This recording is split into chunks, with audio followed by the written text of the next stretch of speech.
CBI थोड़ी proactive हो जाए। जो विक्टिम फैमिलीज़ हैं, उनके वकील लोग हैं, ये इंटरव्यूनर लोग हैं, ये चाह के उसको चैलेंज कर सकते हैं दिल्ली हाई कोर्ट में। अभी तक नहीं किया गया। मई में उसको बेल मिली है, जून में मिली है, और अभी तक नहीं किया गया। ये मैं आश्चर्यचकित हूँ।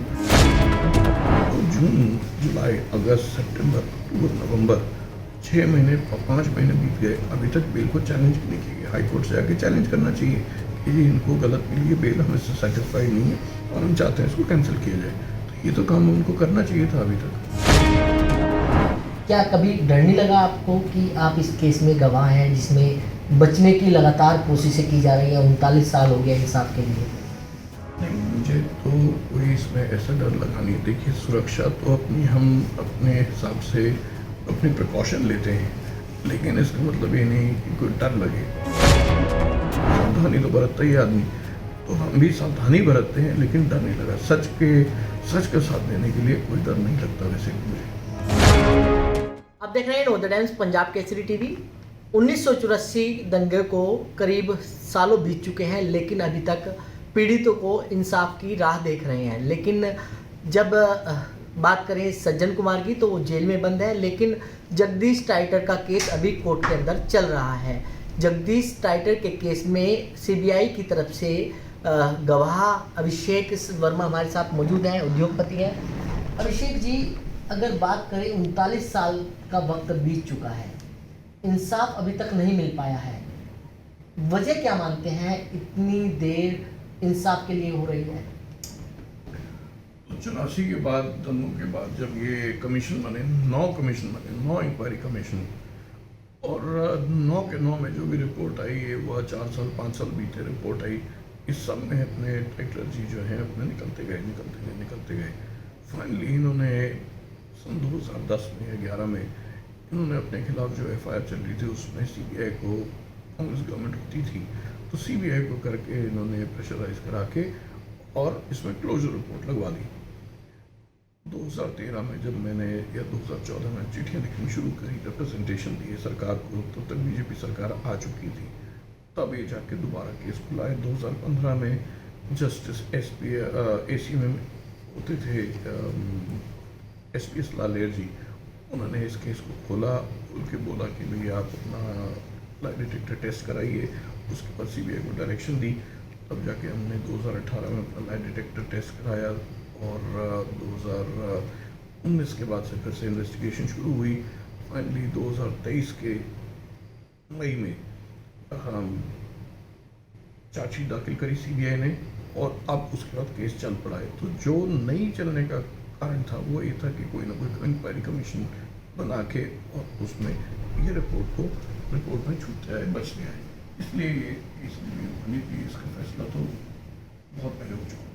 कोर्ट में केस चला, लेकिन एंटीसिपेटरी बेल जो है वो ले ली गई है। क्या लगता है कि कोर्ट से बचने की कोशिश की जा रही है? एंटीसिपेटरी बेल एक कानून का प्रोविजन होता है, तो चूँकि प्रोविजन होता है तो उसमें एंटीसिपेटरी बेल बिना अरेस्ट के उनको मिल गई। उसमें अगर सीबीआई थोड़ी प्रोएक्टिव हो जाए, जो विक्टिम फैमिलीज़ हैं, उनके वकील लोग हैं, ये इंटरव्यूनर लोग हैं, ये चाह के उसको चैलेंज कर सकते हैं दिल्ली हाई कोर्ट में। अभी तक नहीं किया गया। मई में उसको बेल मिली है, जून में मिली है, और अभी तक नहीं किया गया। ये मैं आश्चर्यचकित हूँ, क्योंकि छोटे छोटे मामलों में सीबीआई जाके बेल को चैलेंज करती है। तो जून, जुलाई, अगस्त, सितंबर, अक्टूबर, नवंबर, 6 महीने 5 महीने बीत गए, अभी तक बेल को चैलेंज नहीं किया गया। हाई कोर्ट से आके चैलेंज करना चाहिए कि ये इनको गलत मिली है, बेल हमें से सेटिस्फाइड नहीं है और हम चाहते हैं इसको कैंसिल किया जाए। तो ये तो काम उनको करना चाहिए था। इस केस में मुख्य गवाह हैं सीबीआई की तरफ से। क्या कभी डर नहीं लगा आपको कि आप इस केस में गवाह हैं जिसमें बचने की लगातार कोशिशें की जा रही हैं? 39 साल हो गया इंसाफ के लिए। नहीं, मुझे तो कोई इसमें ऐसा डर लगा नहीं। देखिए, सुरक्षा तो हम अपने हिसाब से अपनी प्रिकॉशन लेते हैं, लेकिन इसका मतलब ये नहीं कि कोई डर लगे। सुरक्षा रखना, सावधानी बरतना और डर लगने में बहुत फ़र्क है। सावधानी तो बरतता ही आदमी, तो हम भी सावधानी बरतते हैं, लेकिन डर नहीं लगा। सच का साथ देने के लिए कोई डर नहीं लगता वैसे मुझे। लेकिन सर, हुआ क्या था उस समय? वाकया क्या हुआ था? आप कहाँ पर मौजूद थे? आपने, क्योंकि सीबीआई की तरफ से मेन गवाह हैं और गवाहों के आधार पर ही केस जो है वो चल रहा है। तो जो मुझे गवाह बना गया वो बनाया गया एसपीएस लालेर की कोर्ट से।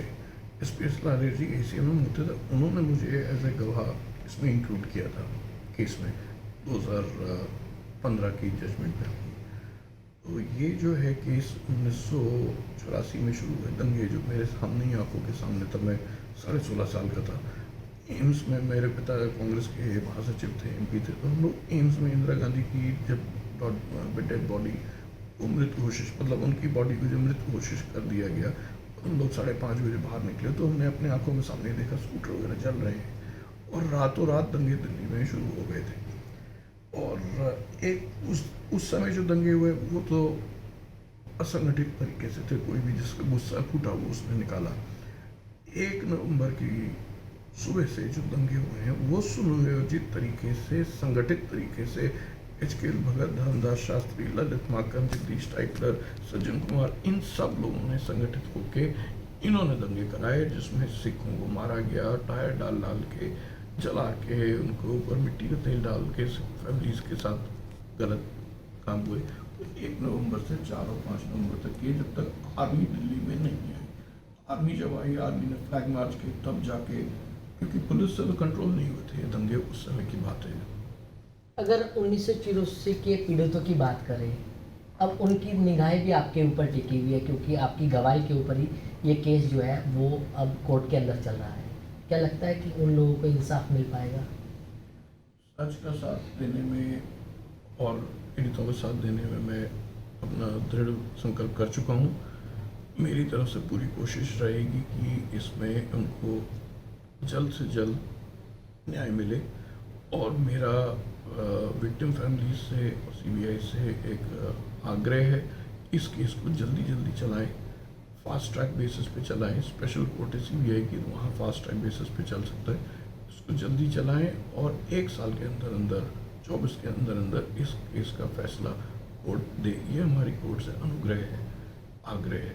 और जल्दी से जल्दी जितना इसमें फैसला आएगा उतना ही जल्दी एक्यूज लोगों को, जगदीश टाइटलर को दंड मिलेगा। तो बिल्कुल ये थे अभिषेक वर्मा, जिन्होंने नवोदय टाइम्स पंजाब केसरी के साथ खास बातचीत की। दिल्ली से कमल कुमार कंसल, नवोदय टाइम्स पंजाब केसरी टीवी।